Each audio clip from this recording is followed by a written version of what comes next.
புரியல. மாண்புமிகு முதலமைச்சர் அவர்கள் எங்களுடைய கோரிக்கையை ஏற்று சட்டப்பேரவை முடிந்த பிறகு 22ஆம் தேதியிலிருந்து கூட்டணி கட்சிகளோடு பேச்சுவார்த்தை நடத்துவோம் என்று சொல்லியிருக்கிறார். மாண்புமிகு முதலமைச்சருக்கு மனமார்ந்த நன்றி. இது எதற்காக என்றால், நாம் களத்தில் முதன்மை களப்பணியாளராக நம்முடைய தோழமை கட்சிகள் நிற்க வேண்டும் என்ற அடிப்படையில் தான் இந்த கோரிக்கையை வைத்தோம். எவ்வளவு சீக்கிரம் களத்திற்கு போகிறோமோ மக்களை சந்திப்பதற்கு அவ்வளவு சீக்கிரம் திராவிட முன்னேற்ற கழகத்தின் தலைமையிலான இந்த இந்தியா கூட்டணி என்பது மக்களை சந்திக்க செல்ல வேண்டும் என்பதுதான் எல்லோருடைய நோக்கமும். அந்த அடிப்படையில் மாண்புமிகு முதலமைச்சர் உடனடியாக நியமித்த இந்த குழுவை நியமித்ததற்கு மனமார்ந்த நன்றியை காங்கிரஸ் பேரியக்கத்தின் சார்பாக தெரிவித்துக் கொள்கிறேன். டெல்லியில இன்னைக்கு புதிய மாவட்ட தலைவர்களுடைய பயிற்சி முகாம் தலைவர் ராகுல் காந்தி, தலைவர் மல்லிகார்ஜுன கார்கே மற்றும் தேசிய தலைவர்கள் கலந்துரையாடினார்கள். எல்லாம் நன்மைக்கு, நல்லாவே முடியும், மீண்டும் ஆட்சி தொடரும். ஓகே, எங்க கூட்டணி தான், அதுல தான் டவுட் இருக்கு உங்களுக்கு. அடிக்கடி சந்தேகம் வந்துருது பத்திரிகையாளருக்கு. இந்தியா கூட்டணி வலிமையான கூட்டணி, திமுக தலைமையிலான கூட்டணி மிக மிக வலிமையான கூட்டணி.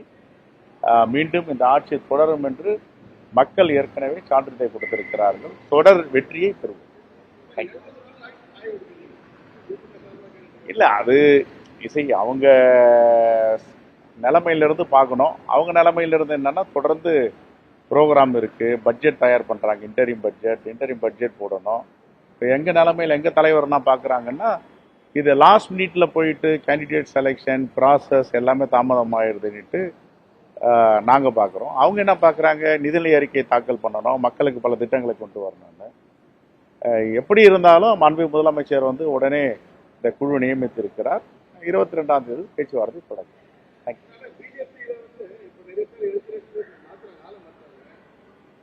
பிஜேபியில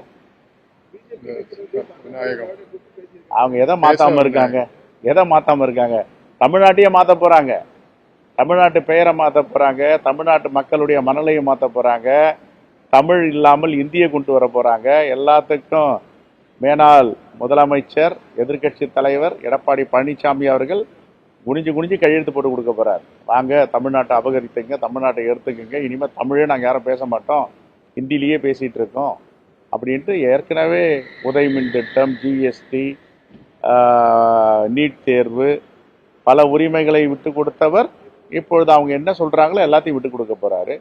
ஆக பாஜக தான் இந்த தேர்தல் கூட்டணியோட தலைவரா இருக்காங்க. இவர் எங்க இருக்காருன்னு யாருக்கும் தெரியல.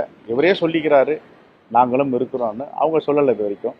இதை தான் அந்த கூட்டணிக்கு எங்க கூட்டணிக்கு உள்ள வித்தியாசம். தேங்க்யூ.